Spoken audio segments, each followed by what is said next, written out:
So I have some a short statement here from our past Prime Minister, the Right Honourable Paul Martin, that I'd like to read to the group. The Right Honourable Paul Martin, of course, has been a big supporter of Indigenous education right across the country and continues to do a great amount of work with the Martin Aboriginal Education Initiative in many communities right across Canada. I would like to applaud Ontario for honouring their commitment to funding Indigenous education as laid out in the Journey Together, Ontario's commitment to reconciliation with Indigenous peoples. I've had the pleasure of working together with FNTI President Suzanne Brandt and Rotary International's initiative Honouring Indigenous Peoples. Rotarians and Indigenous partners are working together to improve educational opportunities for Indigenous learners in Canada. Together, HIP is creating awareness of the culture, issues, and history of Indigenous peoples in Canada. Today's announcement will provide a stable platform for Indigenous institutes such as First Nations Technical Institute to continue the important work of delivering quality Indigenous post-secondary education programming interwoven with Indigenous knowledge. I extend my sincere congratulations to the Aboriginal Institutes Consortium, and I am hopeful that this announcement will enable them to continue their work in Indigenous communities for years to come. The Right Honourable Paul Martin.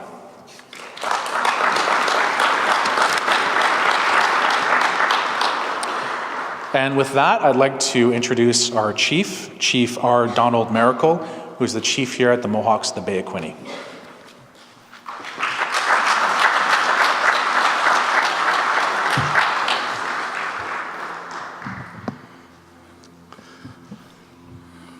In our language, we would say, "Eso wetnazario wahi." It's a beautiful day. It's not just a beautiful day temperature-wise outside, it's a beautiful day to hear the politics and both governments working together to improve the lives of Indigenous people. It's long overdue. I want to welcome you, Minister Matthews and Mayor Quaife, Mayor Tasso.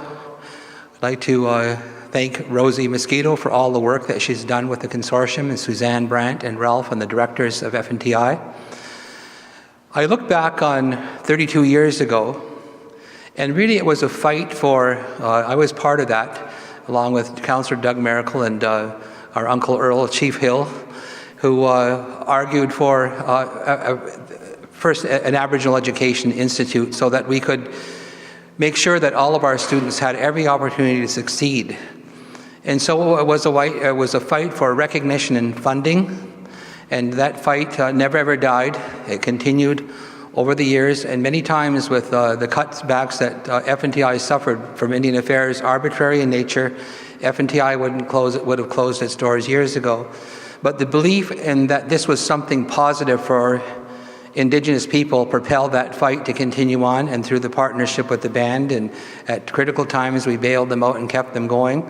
The dream lived on, and today it's such a breath of fresh air to hear that the government of Ontario is committing even a stronger financial support for First Nations education. And we invite the federal government to do the same. And, and I want to congratulate the Board of Directors for their work, and all the staff and students who work at FNTI to ensure the success of our students. Over the years, it's graduated 2,500 students that are now employed and contributing to the well-being of not just Indigenous people, but other people that live in the province of Ontario and throughout Canada.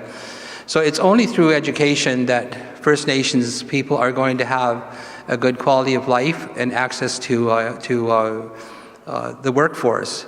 We live in a society now that post-secondary education is absolutely vital to be able to participate in the economy of this country. And so I'd like to thank, from the Mohawk community here, our council, and all the people who live here, Minister Matthews, you and the Liberal government, and the Premier Wynne and your cabinet for approving the budget that has the $56 million for post-secondary education. And I know the money will be put to good use, and you'll see its value not only in the Aboriginal community, but in the non-Aboriginal community as well, in the different positions that they're being prepared for in life. So on behalf of the Mohawk community, I want to say Nyawant Goa, and all the best to you and your government in the next election.